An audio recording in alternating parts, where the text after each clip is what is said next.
Hello students. आज मुस्लिम विधि के अंदर एक नया टॉपिक हम पढ़ने जा रहे हैं, हकशुफा या प्रीएम्पशन। इसको कहते हैं हिंदी में अग्रक्रय अधिकार। अग्र प्लस क्रय प्लस अधिकार यानी पहले खरीदने का अधिकार। तो इसकी पहले अर्थ एवं परिभाषा, फिर इसकी प्रकृति के बारे में। सबसे पहले इस्लाम के पूर्व अरब में अग्रक्रय की कोई प्रणाली नहीं थी। पैगंबर साहब के कथन तथा उपदेशों में अग्रक्रय के बारे में कुछ मिलता है। कुरान इस विषय पर मौन है। गोविंद दयाल वर्सेज इनायतुल्लाह 1885 ILR इलाहाबाद के केस में न्यायमूर्ति महमूद ने बताया कि अग्रक्रय की विधि भारतवर्ष में मुस्लिम न्यायाधीशों द्वारा प्रारंभ की गई। अग्रक्रय का अर्थ एवं परिभाषा। अरबी का पर्यायवाची शब्द है हकशुफा। हक का अर्थ है अधिकार और शुफा का अर्थ है संयोग या जोड़ना। मुल्ला के अनुसार शुफा या अग्रक्रय का अधिकार वह अधिकार है जो एक अचल संपत्ति का स्वामी दूसरी अचल संपत्ति को क्रय द्वारा अर्जित करने का रखता है, जो दूसरे व्यक्ति को विक्रय की गई है।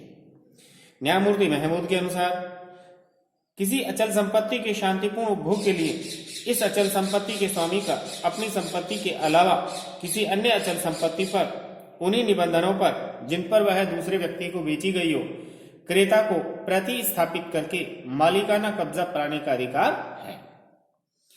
अतः न्यायमूर्ति महमूद की परिभाषा के अनुसार अग्रक्रय अधिकार किसी अचल संपत्ति के स्वामी का अपनी अचल संपत्ति के अलावा अन्य अचल संपत्ति के सांपत्तिक कब्जे को प्राप्त करने का अधिकार है।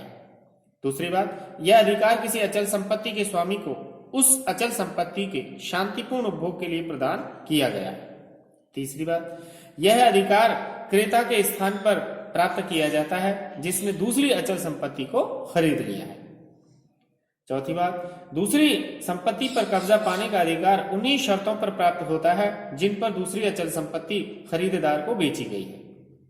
जैसे ए व बी किसी मकान के सह हिस्सेदार हैं। ए अपने हिस्से को सी को बेच देता है, बी अग्रक्रय अधिकार का दावा करता है। एक केस है बिशन सिंह बनाम Khajan Singh, AAR 1958 supreme court. इस केस में उच्चतम न्यायालय के न्यायमूर्ति सुब्बाराव ने अग्रक्रय अधिकार को निम्न मुख्य सिद्धांत प्रतिपादित किए हैं। अग्रक्रय अधिकार के संबंध में क्या क्या सिद्धांत डेवलप किए हैं? फर्स्ट, अग्रक्रय अधिकार बेची हुई वस्तु में अधिकार नहीं होता है, लेकिन उस वस्तु को जो बेची जाने को है के प्रस्ताव का अधिकार है। यह अधिकार मुख्यतः अंतर्निहित अधिकार है।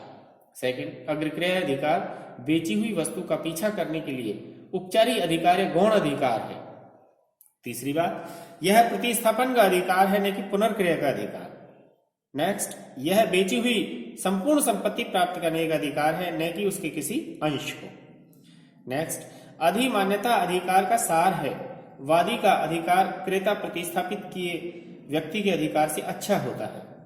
नेक्स्ट, यह अधिकार कमजोर अधिकार है, यह वैध तरीके से विफल किया जा सकता है। तो बिशन सिंह बनाम खजान सिंह के केस में न्यायमूर्ति सुब्बाराव ने ये बातें अग्रक्रय अधिकार के बारे में बताई।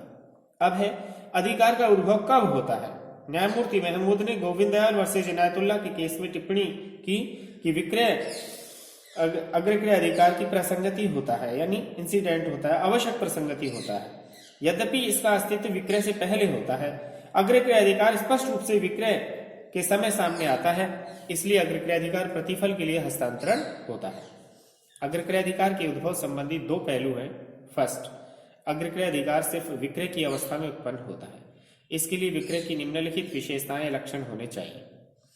फर्स्ट, इसके संबंध में क्या क्या लक्षण होने चाहिए विक्रय के? अचल संपत्ति का धन या संपत्ति के लिए विनिमय होना चाहिए। दूसरा, विक्रेता से क्रेता को संपत्ति के स्वामित्व का हस्तांतरण होना चाहिए। चौथा, तीसरी बात है विक्रय सद्भावपूर्ण होना चाहिए। और चौथा, विक्रय वैध होना चाहिए। और पांचवा है विक्रय पूर्ण होना चाहिए। अब अग्रक्रय अधिकार के उद्भव के संबंध में दूसरा पहलू है कि सिर्फ विक्रय के पूर्ण हो जाने पर अग्रक्रय अधिकार का उद्भव होता है। विक्रय पूर्ण हो जाने पर शुफा का दावा करने का अधिकार का उद्भव होता है। अतः यह देखा जाएगा कि विक्रय कब पूर्ण समझा जाए। मुस्लिम विधि में विक्रय के अंतर्गत विक्रेता द्वारा संपत्ति क्रेता को हस्तांतरित कर दी जाती है। क्रेता द्वारा मूल्य प्रदान कर दिया जाता है। विक्रय का रजिस्ट्रेशन आवश्यक नहीं है, लेकिन भारत में विक्रय की मुस्लिम विधि लागू नहीं होती है। बल्कि संपत्ति अंतरण अधिनियम 1882 लागू होगा। इस अधिनियम की धारा 54 के अनुसार 100 रुपये या अधिक की अचल संपत्ति का विक्रय के लिए रजिस्ट्रेशन आवश्यक है। राधा किशन लक्ष्मी नारायण बनाम श्रीधर AIR 1960 सुप्रीम कोर्ट के केस में सुप्रीम कोर्ट ने अवधारित किया कि जहां संपत्ति अंतरण अधिनियम लागू हो वहां संपत्ति का अंतरण उसी अधिनियम के प्रावधानों के अनुसार होगा तथा मुस्लिम विधि या कोई अन्य व्यक्तिगत विधि अधिनियम पर अधिमान्यता नहीं रख सकती। एक केस है रामशरण बनाम श्रीमती दामिनी कुंवर AIR 1961 सुप्रीम कोर्ट। इस केस में उच्चतम न्यायालय ने अग्रक्रय की मांग को अस्वीकार कर दिया क्योंकि उसकी मांग विक्रय पूर्ण होने से पहले की गई थी, अर्थात विक्रय रजिस्ट्रेशन पर ही पूर्ण माना जाएगा। शुफा के अधिकार कब तक बने रहते हैं? शुफा का अधिकार विक्रय पूर्ण होने पर होता है तथा ये वाद दायर करने के बाद भी डिक्री पारित होने तक बना रहता है। अतः यदि कोई व्यक्ति जिसने शुफा का दावा किया है डिक्री पारित होने से पहले ही अचल संपत्ति बेच देता है तो उसका शुफा का अधिकार समाप्त हो जाता है, क्योंकि वह उस संपत्ति का स्वामी ही नहीं रह गया है जिसके आधार पर उसने शुफा का दावा किया था। लेकिन यह अधिकार डिक्री के निष्पादन तथा अपील के न्यायालय की डिक्री की तारीख तक बना रहे ये जरूरी नहीं है। कब अधिकार का उद्भव नहीं होगा?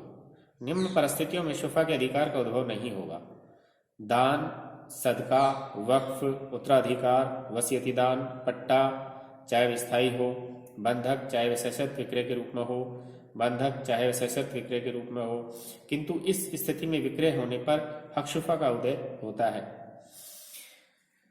इस तरीके से ये परिस्थितियां हैं जब विक्रय वक्फ इसका हक शुफा का अधिकार का उद्भव नहीं होगा, क्योंकि इसके लिए विक्रय होने पर ही शुफा का अधिकार पैदा होगा, अन्यथा नहीं। Thank you.